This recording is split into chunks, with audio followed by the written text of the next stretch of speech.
This story is based on true events. The names of characters and cities have been changed for confidentiality purposes. Ryan Devereaux' life was forged in the furnace of a broken world, a world of neglect, violence, and survival at any cost.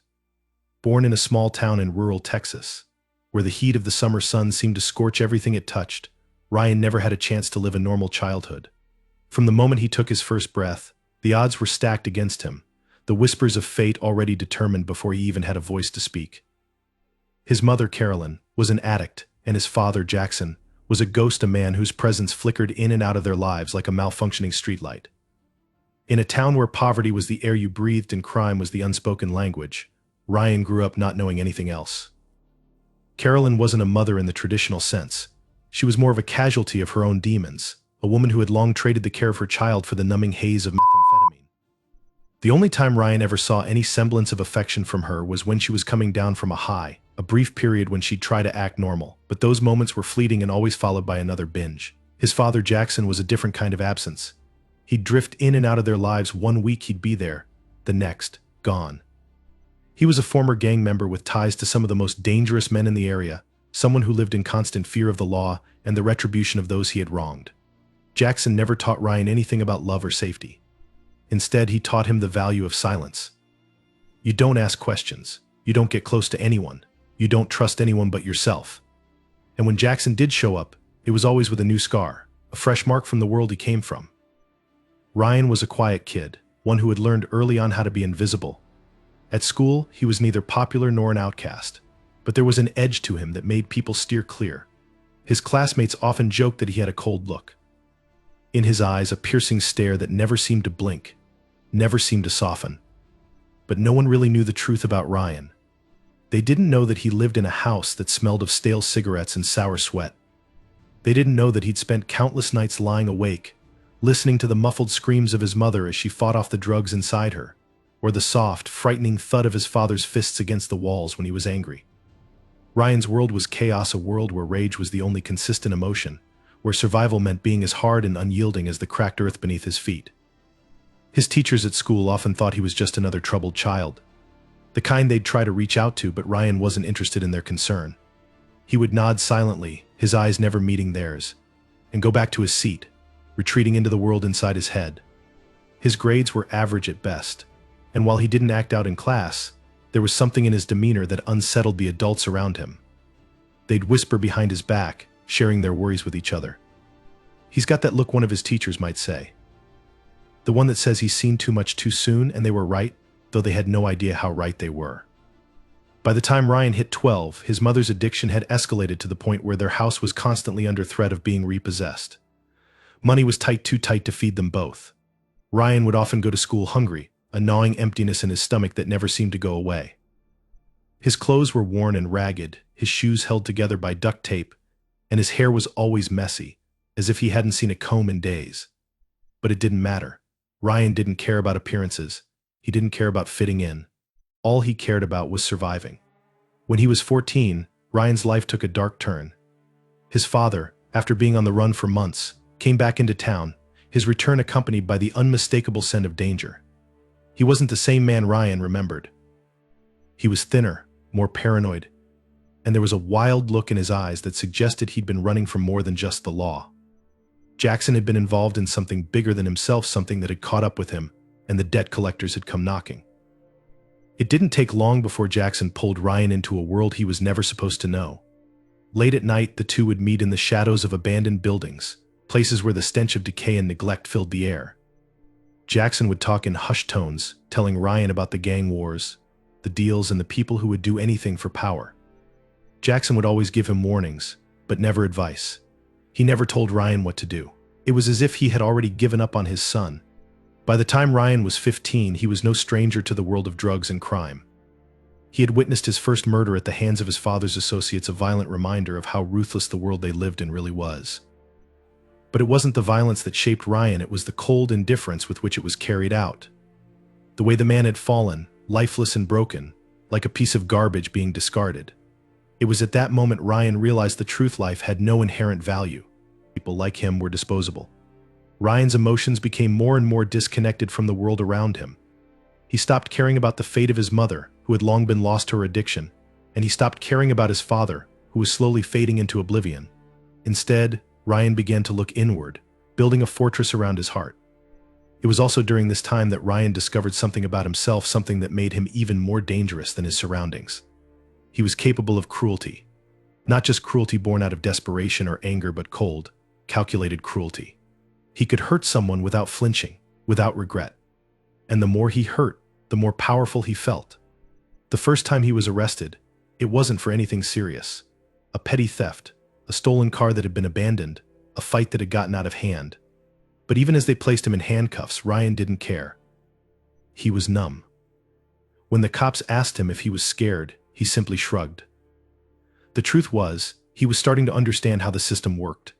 They'd throw him in juvenile detention for a while, slap him on the wrist, and then let him out to commit more crimes. It was the same cycle over and over, and Ryan was beginning to see it for what it was: just another game to be played, another way to stay on top. By the time Ryan was 16, he had already been arrested for multiple offenses: assault, petty theft, and vandalism. But he wasn't a kid anymore. He wasn't a troubled teenager lost in the system. No, Ryan had already stepped into the role of the predator, and he knew exactly what he was capable of. The first time he killed, it wasn't out of necessity or self-defense, it was because he wanted to. The robbery had gone wrong, a simple mugging that spiraled out of control. But when the man had begged for his life, Ryan had smiled, watching the fear in his eyes as he pulled the trigger. It wasn't just about the power of life and death. It was about the fear, the terror he saw in the eyes of the man, the realization that Ryan held his fate in his hands. That moment marked the beginning of Ryan's descent into something darker, something much more dangerous. And so, Ryan Devereaux' journey began not as a young boy, but as a man forged in the fires of violence, indifference, and a twisted understanding of power. His future was already set, and it was a future that would leave a trail of blood and broken lives in its wake. Ryan Devereaux' first step into the world of Huntsville prison was not the moment of realization he might have expected. It wasn't a shock or a jarring adjustment. For him, it was just another transition in a life that had always been marked by the harshness of survival. The prison gates, with their towering metal walls and high fences, were just another kind of cage, another place to exist, another set of rules to be learned and obeyed. At 16, he wasn't afraid. He wasn't intimidated by the sight of the prison guards, or the prisoners milling around in the yard. What struck him, however, was the suffocating weight of the place. This was where time went to die. The air was thick with sweat, desperation, and the constant hum of violence. The guards, with their cold eyes and indifferent expressions, barely acknowledged Ryan as they processed him. He was just another kid, another face in a sea of hardened criminals. He had no gang affiliations, no alliances, and no reputation. He was a blank slate in a world that valued nothing more than power, fear, and control. At first, he had little more than the clothes on his back, and the remnants of his past life, the violent experiences and lessons that had shaped him. But he knew instinctively that he needed to adapt quickly. Survival wasn't a choice here, it was an obligation. Ryan was assigned to a cell block with other young offenders, boys who, like him, had been sentenced to life for crimes that transcended their years.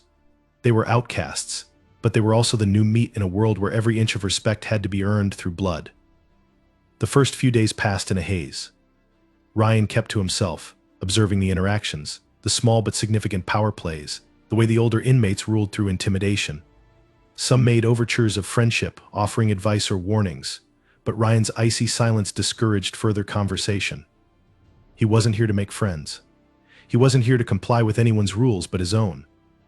The first incident that marked Ryan's descent into the violent culture of prison came within his first week. A larger inmate, Lenny Big Red Johnson, a 6'8" giant with arms like tree trunks, had noticed Ryan's aloofness and took it as a challenge. Lenny wasn't used to being ignored, especially by someone so young, and in the world of Huntsville, being ignored or underestimated was a sin in itself. Ryan had been sitting in the mess hall, his tray of food untouched, his eyes scanning the room with an unnerving detachment. Lenny had come up behind him, his breath hot against the back of Ryan's neck as he leaned over the table. "Hey kid," Lenny said, his voice low but thick with menace. "You gonna sit there all day looking like you're too good for this place?" Ryan hadn't looked up. He hadn't even flinched. Lenny, taken aback by the defiance, leaned in closer, towering over him. "You think you're too good for me, huh? You think you're too good for this place?" Ryan slowly turned his head, meeting Lenny's gaze for the first time, his eyes cold and unwavering. There was no fear in them. There was no sign of intimidation, just a raw, unfiltered fury that seemed to bubble just beneath the surface. For a moment, everything in the room seemed to pause. The other inmates were watching, their eyes flickering between Ryan and Lenny. They could sense the tension building. Lenny grinned. But it wasn't a friendly grin. It was a grimace, full of spite. "I don't take kindly to disrespect, boy," he growled. Ryan's hand shot out faster than anyone expected, grabbing the edge of his tray and slamming it into Lenny's face with all the force his 16-year-old body could muster. The metal tray collided with Lenny's skull with a sickening thud, and for a brief moment Lenny staggered back in shock. Blood began to trickle from his nose and the cut above his eyebrow. The room erupted into chaos. Inmates shouted and scattered, some trying to pull Lenny away, others egging him on. But Lenny didn't fight back immediately. He stood there, stunned, holding his bleeding face, his expression shifting from anger to disbelief. Ryan didn't wait for him to recover. He lunged at him, grabbing a fork from his tray and driving it into Lenny's shoulder with a brutal precision that left no room for mercy. Lenny roared in pain, but Ryan didn't stop. His hands moved with practiced cruelty, twisting the fork deeper into Lenny's flesh. Each twist a statement this was his world now, and he was going to make sure everyone knew it. It took the guards several minutes to break up the fight, but by the time they arrived, Lenny had been left in a pool of his own blood, barely conscious, with a look in his eyes that betrayed his disbelief. He wasn't used to being challenged, especially not by someone so young. But Ryan didn't care about that. He only cared about sending a message. For the next several weeks, Ryan's name became known in Huntsville. Word spread like wildfire. The kid who had taken on one of the biggest and most feared men in the prison without hesitation, without fear, without remorse. He wasn't a victim of circumstance like many of the other young offenders. He was a predator, and soon people started to treat him like one. As time passed, Ryan settled into his role in the prison. He wasn't just another inmate anymore. He was someone to be feared, someone whose name was spoken in hushed tones in the yard. He had no interest in being part of any gang. He wasn't about loyalty or alliances. He wasn't interested in the petty games most of the other inmates played: drugs, sex, the constant battles for dominance. Ryan's power came from something more primal: his ability to instill fear. He became a figure of terror, someone whose wrath was both inevitable and swift. Ryan didn't need to engage in the endless wars that defined prison life. He had no use for the gangs that controlled much of the prison's underworld. Instead, he made his mark by picking his targets carefully, striking when least expected. He'd find someone weak, someone who looked like they were too far down to fight back, and he'd make them understand who was in charge. He'd break their spirit before he ever laid a hand on them, and then, when they were too broken to resist, he'd finish them. The first time he killed behind bars, it wasn't a planned attack. It happened on the shower block, during a confrontation with a man named James "Slick" Dawson, a small-time thief with a big mouth. Slick had made the mistake of talking about Ryan behind his back, calling him a waste of space, and a coward to anyone who would listen. Slick didn't understand that in prison, words had consequences, especially when the person being insulted was someone like Ryan. Slick was stupid enough to say it to Ryan's face, and Ryan's response was swift and brutal. He didn't say a word. He just grabbed the nearest bar of soap, shoved it into Slick's mouth to silence him, and then snapped his neck with a violent jerk, leaving the body to crumple into the water of the shower floor. The guards who found the body later reported that there was no sign of a struggle, no attempt to fight back. It was like Slick had given up before he even died. But Ryan's reputation only grew. No one dared question him, not directly, not after they saw what he was capable of. He had become more than just a prisoner in their eyes. He had become something worse: an enigma. Someone who could kill with a single glance, who could end a life with no emotion, no hesitation, and no regret. As the months wore on, Ryan became increasingly detached from his own humanity. He didn't care about the politics of the prison. He didn't care about surviving the system. He was the system now. He controlled the narratives, controlled the fear, and manipulated the world around him to suit his needs. He had no need for friends or allies, only for the power that came from being untouchable, from being the last person anyone would want to cross. His life behind bars became a relentless march of violence, a never-ending cycle of dominance, until there was no one left to challenge him. But as much as Ryan had come to dominate his world, the real question remained: could anyone ever truly escape the prison they built within themselves? Would Ryan ever be able to look beyond the walls he had constructed in his own mind? Or had he become so enmeshed in his own violence that there was no way out?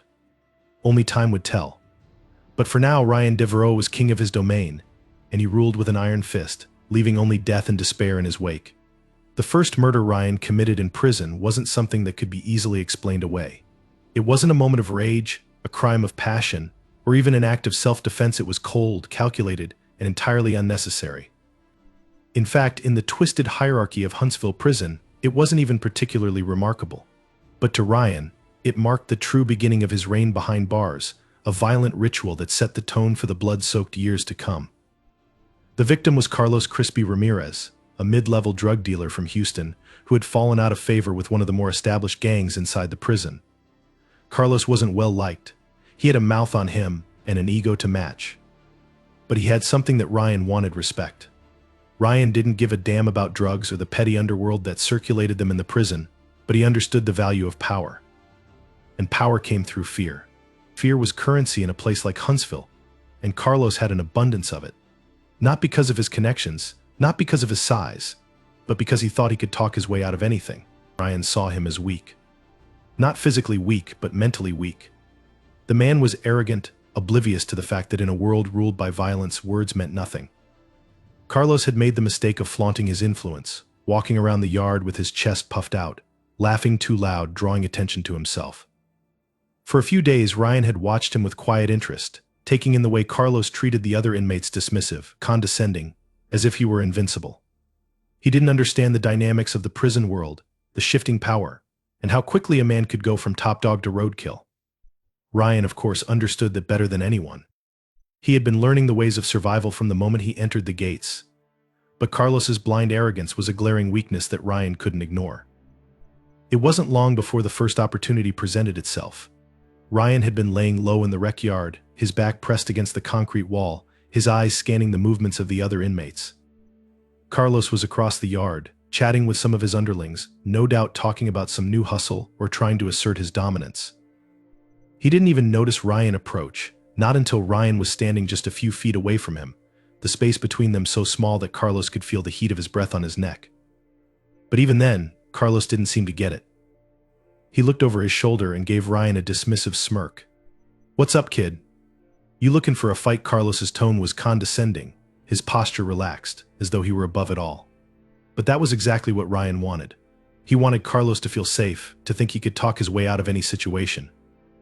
Without warning, Ryan grabbed Carlos by the arm and twisted it behind his back with a sickening crack. The movement was so swift, so sudden, that Carlos didn't have time to react.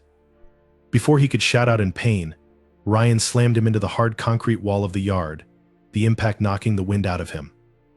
For a moment, Carlos struggled, trying to push himself away, but Ryan was too fast, too strong. He was already on top of him, pinning his body to the ground with an unrelenting force. There was no anger in Ryan's movements, no emotion. He didn't need to feel anything to do what he was about to do. The same way he'd taken down bigger men in the past, he moved with a precision that was almost surgical. Ryan drew a shiv from the waistband of his jumpsuit, a crude but effective weapon crafted from a broken toothbrush handle wrapped in tape. It wasn't a sharp blade, but it didn't need to be. He pressed it against Carlos's throat, feeling the pulse under his fingers, hearing the shallow breath wheeze from Carlos's chest. It was almost too easy. The terror in Carlos's eyes was enough. In prison, there was a moment before death when a man knew, really knew, that he was about to die. It was the moment when the world seemed to stop moving, when time slowed down just enough to let him realize that no matter how many connections, how many threats, or how many tricks he had left up his sleeve, nothing could save him now. Carlos's last words were muffled by Ryan's hand as he pressed harder against his throat. The sound of a frantic heartbeat echoed in Ryan's ears. It wasn't a struggle anymore. It was a surrender. With one swift, practiced motion, Ryan drove the shiv into Carlos's throat, twisting it with a sickening sound that made his stomach turn, but his face remained impassive. Blood erupted from the wound, splattering across Ryan's hands and the ground below. Carlos's body went slack in his grip, and Ryan let him fall, like a sack of meat, lifeless and useless. No one moved to stop him. The yard, which had been bustling with activity moments before, fell into an eerie silence. Some of the other inmates stood frozen, watching the scene unfold, while others slowly began to disperse, sensing that the moment had passed, that this was now just another part of the prison's endless cycle of violence. For Ryan, the act was nothing more than a statement. It wasn't about the thrill of the kill. It was about the control. The silence that followed was an affirmation of what he had become. He was untouchable. He was in charge. There was no need for words, no need for explanations. His actions spoke louder than anything he could have said. But Carlos's death didn't go unnoticed for long. It couldn't. Within hours, word spread throughout the prison, and Ryan's name was spoken with a new kind of fear. Inmates knew that he wasn't a part of any gang, not a member of any crew, but he didn't need to be. He had proven himself to be far more dangerous than the biggest enforcers or the most ruthless gang leaders. He wasn't bound by loyalty or alliances. He wasn't a part of the system. He was a predator who had just claimed his first victim, and there would be more to come. The second murder was almost a formality. Danny D. Locke Thompson, a small-time hustler from the south side of Dallas, had caught wind of Ryan's actions and tried to challenge him. Danny thought he could take Ryan on in a fight, try to prove that he had the upper hand, but he was wrong. The encounter took place in the showers, a place where many fights broke out, but the consequences were rarely as severe as they could be. Danny had been cocky, throwing around insults, but the moment his hand made contact with Ryan's chest, Ryan knew it was over. It was just like the first one, no words, no warning. Ryan moved in close, slipping a blade into Danny's side before he even had time to scream. He twisted the knife, feeling the resistance of flesh and bone give way under his unrelenting force. Danny gasped, trying to push him away, but Ryan was already 2 steps ahead. He grabbed him by the neck, slamming him into the tiled wall, and with one swift motion he ended it. This time there was no silence after the kill. Inmates scattered, shouting for help, but it was too late. Danny was dead, his blood mixing with the water that ran across the floor of the showers. Ryan wasn't proud of it. He wasn't ashamed. He was just doing what needed to be done. Each death added another layer to the wall he was building around himself. Each body became a stepping stone, each kill an assertion of his dominance, his power. He didn't need a reason to kill. He had already given up on the idea of morality, of right and wrong. There was only survival, and Ryan was determined to survive, no matter the cost. By the time the third body was found, Troy the Bull Johnson, a former gang enforcer who had tried to muscle in on Ryan's territory, it was no longer a question of whether Ryan could kill. It was a question of who would be next. The prison had become his domain, and he ruled it with an iron fist, a quiet terror that reverberated through the walls of Huntsville like a rumbling storm. Ryan Devereaux had arrived in prison as a boy, but with every murder, every calculated act of violence, he was shedding his humanity, becoming something darker, something more dangerous. And in the world of Huntsville, there was only one rule that mattered: kill or be killed. And Ryan had learned that lesson faster than anyone could have imagined. Ryan Devereaux' reputation in Huntsville prison had shifted from whispered rumors to a blood-soaked reality. His name became synonymous with terror. Every inmate, whether they were new arrivals or hardened lifers, knew that crossing Ryan was not just a mistake, it was a death sentence. The first few murders had been calculated, surgical in their precision, but what came next was something far darker, far more chaotic. It was a killing spree, a surge of violence so brutal, so relentless, that it seemed to take on a life of its own. It all started with a single incident, a slight, a challenge to Ryan's growing influence. Antonio Tito Rivera, an inmate with connections to one of the more feared gangs in the prison, had spoken out of turn in the cafeteria. Tito, a heavyset man with a reputation for brutality, had made a comment about Ryan that was less than flattering. It wasn't a direct confrontation, but it was enough to be heard by the wrong ears. Ryan wasn't the type to let such things slide, especially not now, with his name etched in blood into the very walls of Huntsville. He had made it clear to everyone around him that disrespect wasn't just something he would tolerate, it was something he would eliminate with absolute precision. That evening, after the lights were dimmed and the guards had made their rounds, Ryan waited. He had learned the rhythms of the prison, the shift changes, the quiet moments, the patterns that governed everything. By the time Tito had made his way down the long, narrow hallway toward the showers, Ryan was already there, waiting in the shadows. There were no screams, no final words. The attack was swift, the knife slipping between ribs with a cold, practiced motion. Tito hadn't even realized what had happened until he felt the warmth of his own blood spilling from the wound. Ryan didn't give him a chance to struggle, didn't give him a chance to fight back. With one hand on Tito's throat, Ryan twisted the blade with brutal efficiency. It wasn't just about killing Tito, it was about sending a message to every single person who dared to challenge him. The death of Tito didn't go unnoticed. Within hours, whispers spread like wildfire. Inmates began to avoid Ryan in the halls, some casting wary glances at him while others seemed to shrink into themselves. But this wasn't enough for Ryan. He didn't want fear to be contained to a handful of prisoners. He wanted to see it everywhere, to taste it in the air. So one after the other, the killings began. The second murder was as methodical as the first, but with a new element: unpredictability. Ryan had already made it clear that he was untouchable, but his next victim, Kenneth Big K. Howard, a former enforcer with a violent past, thought he could challenge Ryan. Big K had been smuggling in contraband for years, and his power was rooted in his connections outside the walls of Huntsville. But that night, Ryan saw him as nothing more than another obstacle, another man who believed he could stand toe-to-toe with him. Ryan waited in the yard, where the sun was starting to set, casting long shadows over the concrete ground. Big K wasn't exactly subtle in his movements. He walked with a cocky swagger, always surrounded by a small entourage of followers. But on that night, as the others drifted off into the darker corners of the yard, Ryan made his move. He approached from behind, his movements as silent as a ghost. Big K never saw it coming. Ryan pressed a razor-sharp piece of metal, one he had sharpened himself, into Big K's side, cutting through layers of flesh and muscle with almost clinical precision. Big K gasped, a surprised grunt escaping his throat. But Ryan didn't give him the chance to scream. The blade worked its way upward, cutting through the thick tissue until it reached the heart. With one final twist, Big K's body went limp, collapsing onto the ground in a heap of blood. The other inmates, who had been watching from a distance, stood frozen in place. None of them moved. None of them dared to breathe. That was the moment when Ryan realized just how much control he had gained. This wasn't about survival anymore. This was about domination. And with every body that fell, Ryan's grip on the prison tightened. But his thirst for power, his hunger for control, was insatiable. He didn't just want to kill those who threatened him. He wanted to create an atmosphere of constant fear, an environment where no one could challenge him, not even for a moment. Soon after Big K's death, Javier Slick Moreno, a small-time hustler who had built a reputation as a fast talker, found himself at the wrong place at the wrong time. Javier had seen too much, heard too many things. He had begun making the mistake of talking to the wrong people, and Ryan had decided that he couldn't afford to leave such loose ends. Javier was a slippery character, always managing to slip through the cracks when things got tough, but Ryan had done his homework. He knew that Javier's biggest weakness was his ego. Javier loved the attention, the gossip, the power that came with being the one everyone went to for information.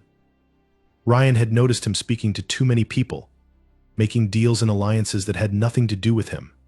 It wasn't long before Ryan followed him into the library, where the shelves of books offered a false sense of security. The fluorescent lights flickered as Ryan approached, his steps echoing in the empty room. Javier didn't even notice him at first, too absorbed in his conversations with a couple of other inmates, but when he turned around, he met Ryan's cold, unblinking stare. In the dim light, Ryan moved faster than Javier could react. The shiv was already in his hand, glinting briefly before it found its mark, slipping between ribs and puncturing a lung. Javier's mouth opened in a soundless scream, but no one was there to hear it. He staggered back, his hands clutching at his chest, but Ryan was already on him, shoving him hard into the row of bookshelves. Javier's body crumpled to the floor with a wet thud. It was clean, efficient, and like the others, utterly final. There was no hesitation. There was no mercy. After Javier's death, it seemed as if the floodgates had opened. Ryan's name spread like wildfire through the prison, and the killings came faster, with less thought behind them. It wasn't that Ryan was seeking to kill everyone he came across, it was that the power he had built through blood was an addiction. He couldn't stop. He couldn't go back. Each death fueled him further, driving him into a dark, spiraling obsession with his own power. The killings became more brutal, more chaotic, as Ryan descended further into madness. Leon "Tank" Williams, a gang leader from East Texas, was the next to fall. Tank had been one of the few who still posed a real threat to Ryan's control. But one evening, after a brief confrontation in the mess hall, Ryan snapped. Tank's body was found later that night, strung up in the weight room, his limbs contorted in unnatural angles. His face, once so full of defiance, was frozen in a mask of horror. By the time Ryan had killed 13 men, the prison was a powder keg.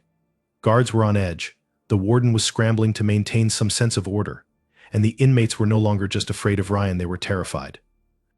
But none of them could escape the truth. Ryan Devereaux had become the undisputed ruler of Huntsville prison. His killing spree had cemented his reputation, And in the dark, twisted world behind bars, he was the storm everyone feared but couldn't outrun. As the death toll in Huntsville prison climbed higher, the authorities outside the walls of the facility began to take notice. At first, the killings had been written off as just another part of prison life. Fights, gang violence, and occasional stabbings were part of the grim reality of any maximum security institution. But as the bodies began to pile up with no clear explanation or motive, the situation turned from a prison concern to a statewide investigation.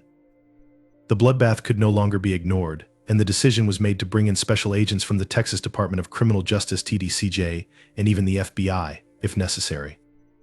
For the first time since Ryan Devereaux had set his reign of terror in motion, there was a ripple of anxiety among the prison's administrative staff.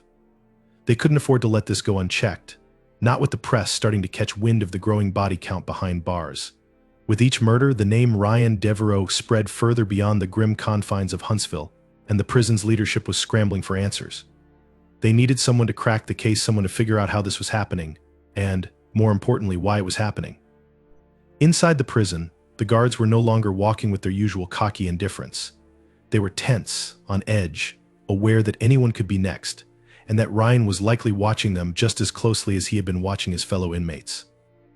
But even though the killings were getting more brazen, more violent, and more frequent, Ryan had never made a single mistake. He was always careful, always one step ahead.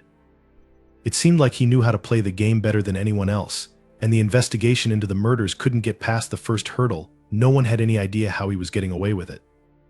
Detective Hannah Caldwell, a seasoned investigator with the TDCJ, was the one tasked with unraveling the mystery.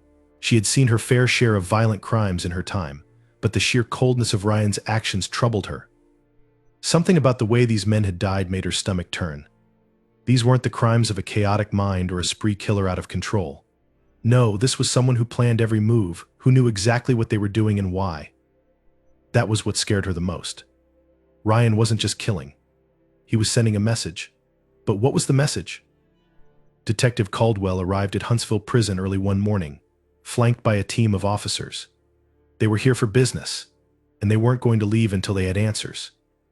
For the first time in years, the warden's office was under scrutiny, and the walls that had once felt impenetrable were beginning to close in on the staff. The higher-ups were starting to feel the pressure. They could no longer afford to ignore the severity of the situation. Caldwell's team was determined to put an end to the madness, but they had one problem: they didn't even know where to start. The first step was obvious: reconstructing the timeline of the murders. The bodies of the victims had been discovered in various areas of the prison, from the dark hallways near the solitary cells to the remote corners of the rec yard, always after hours, when the guards' attention was elsewhere. But there was one common factor that seemed to tie them all together: they were all killed in a way that suggested precision. Ryan wasn't just using the usual prison shanks or makeshift weapons; his kills were more efficient. He was skilled, and that made the investigation harder. There were no fingerprints, no evidence left behind to suggest who had done it. Even the prison cameras had been tampered with, or so it appeared. It was as if the killer knew exactly where the blind spots were, exactly where he could slip through undetected. Caldwell and her team spent hours combing through security footage, questioning guards and reviewing inmate files, trying to find any link that could point to a motive. But no one had any answers. Ryan's name kept coming up, but there was no direct evidence to tie him to the killings. His record, while violent, was not unique in a prison of this caliber. He had been convicted of murder, but that was in the past before his arrival at Huntsville. Inmates had died in the prison for years, and while the sheer number of bodies was abnormal, it was not enough to draw attention until recently. Ryan had been quietly moving in the shadows, blending in with the background, until his murders began to stack up like the broken remains of a macabre puzzle. He wasn't acting out of a desperate need for attention; he wasn't even acting out of rage. He was operating with a cold, calculated precision, one that made it nearly impossible for anyone to predict his next move. As the weeks went on, Caldwell began to feel a sense of unease, as if she was missing something. Ryan wasn't a random killer. He wasn't simply going after anyone. The victims had been men of influence: gang leaders, small-time hustlers, prison enforcers who thought they controlled the flow of power inside the walls. It became clear to Caldwell that Ryan wasn't just eliminating enemies; he was methodically taking down anyone who might stand in his way. And with each death, he was growing stronger. He wasn't just killing for survival. He was asserting control, asserting dominance over the prison's fragile system of power. The breakthrough came when Caldwell managed to convince a few low-level inmates to cooperate. One of them, Marcus Hayes, had been in the yard the night of several of the murders and had seen Ryan leave the scene of one of the killings. He didn't know what to make of it at first. Ryan was always quiet, always watching, but he had never appeared threatening. Hayes was one of the few who had the guts to speak up about what he had seen. He described how Ryan had moved silent, almost ghost-like after every kill, slipping through the crowd like he didn't even belong. But what struck Hayes most was Ryan's eyes. They weren't filled with the usual rage or terror that marked most killers. They were calm as a predator who had already decided on his next move, with no hint of hesitation or doubt. This piece of information changed everything. Caldwell's team began to dig deeper into Ryan's history, speaking with experts who could analyze his psychological profile. What they discovered was chilling. Ryan Devereaux had been a product of his environment long before he had set foot in Huntsville. He had grown up in a world of violence, where survival was not just a choice, it was the only option. He had been raised without empathy, without a sense of right or wrong. To him, the idea of murder was not a question of morality, it was simply a means to an end. This was a man who had learned how to kill before he even knew what the word murder meant. The authorities were starting to close in, but Ryan was always one step ahead. He wasn't just a killer. He was a manipulator, a strategist, and now, more than ever, the prison was beginning to realize that he was untouchable. Despite their best efforts, Ryan had mastered the art of survival, and now he was ready to become something even darker. The final confrontation came with an eerie calmness, like the stillness before a storm. Ryan Devereaux had always known how to control his environment, how to manipulate the people around him, but this time it was different. The walls of Huntsville prison had become too small, too suffocating for a man who had long since transcended the role of mere inmate. His reign of terror, which had stretched over months, was finally beginning to unravel. The authorities had closed in, and their strategy was simple: contain him. They knew that he was no longer just a violent prisoner. He had become the very embodiment of chaos, a force that could no longer be ignored or underestimated. Detective Hannah Caldwell, now fully aware of the depth of Ryan's psychological hold over the prison, spearheaded the final plan. It was going to be risky, perhaps even deadly, but they had no other choice. Ryan's manipulation had spread far and wide. Every corner of the prison had become his playground. For the first time, the TDCJ had to resort to a method they had hoped never to use in extraction. They couldn't allow him to keep killing, couldn't let him continue to exert his dominance over a facility that was supposed to be under control. Ryan Devereaux had to be removed. Under the cover of darkness, the operation began. The prison was tense, every officer on high alert. Inmates sensed something was happening, but no one dared make a move. It was as though they all knew that this was the end of something bigger than just Ryan, something that had been festering for years. Ryan, for the first time, seemed to feel the weight of it. He had always been in control of his surroundings, but now there was an unsettling presence, a team of men closing in, ready to take him down. The moment he heard the heavy footsteps of the guards and the muffled commands over the prison's PAW system, he knew that his reign was over. Ryan didn't panic, he didn't try to run. Instead, he waited. The lights flickered as the guards reached his cell, their shadows growing long across the narrow hall. The door swung open, and there he stood, Ryan Devereaux, the man who had killed without mercy, who had turned the prison into a nightmare. But now, his eyes held something different, something cold, yet resigned. He understood. This was the moment he had been waiting for. The final act in a tragedy he had orchestrated from the start. There was no grand showdown, no last-minute struggle. It was over before it had even begun. The guards moved in, cuffing his hands behind his back with mechanical precision, their faces hardened by the grim task. Ryan didn't resist. He was led down the long corridor, his footsteps echoing in the hollow silence, each one a reminder of the countless lives he had taken. The prison, once his kingdom, now felt like a mausoleum, a place where all his ambitions had come to rest. Outside, the sky was dark, the air thick with the scent of rain. As Ryan was loaded into the transport vehicle, the finality of it all settled over him. For all the power he had claimed, for all the blood he had spilled, he was just another man now, bound and shackled, with nowhere left to run. Huntsville had been his world, and now it was a place that would never forget the terror he had wrought. The door slammed shut, and the engine roared to life, taking him away from the only place that had ever truly felt like home. His reign was over, but as the transport vehicle disappeared into the night, one thought lingered in the air, even behind bars. Ryan Devereaux would always be a killer.